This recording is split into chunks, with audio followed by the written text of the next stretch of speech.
কাতলা মাছের ঝোলের রেসিপি অনেকেই তো অনেক রকমভাবে খেয়েছো, তবে একবার এরকম করে বানিয়ে দেখো, ঘরের সবাই কিন্তু তোমার প্রশংসাই করবে। কড়াইতে তেল দিয়ে তেলটাকে গরম করে কালো জিরে ফোড়ন করে একটা পেঁয়াজ গ্রেট করে দিয়ে কিছু সময় ভেজে নেওয়ার পর এর মধ্যে আমি মশলাগুলো অ্যাড করে দিয়েছি। হলুদের গুঁড়ো, কাশ্মীরি লঙ্কার গুঁড়ো, সামান্য ধনের গুঁড়ো আর জিরের গুঁড়ো দিয়ে স্বাদ মতো লবণও কিন্তু একসাথে দিয়ে দিয়েছি। তারপর কিন্তু আমি ঝাল হিসাব করে কাঁচা লঙ্কা দিয়ে আমি আগের থেকে আলুগুলোকে ভেজে রেখেছিলাম, সে আলুগুলোকেও দিয়ে প্রায় 2 মিনিটের মতন লো স্টিমে কষিয়ে নেওয়ার পর আমি এরকম বড় বড় করে টমেটো কেটে দিয়ে আরও 1 মিনিটের মতন কষিয়ে নিয়েছি। এভাবে কষাতে হবে যাতে টমেটোগুলো গলে না যায়।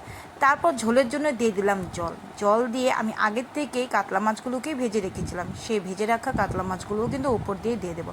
তো কে কে মাছের ঝোল খেতে পছন্দ করে অবশ্যই কিন্তু কমেন্ট করে জানিও, আমার কিন্তু খুবই ভালো লাগে।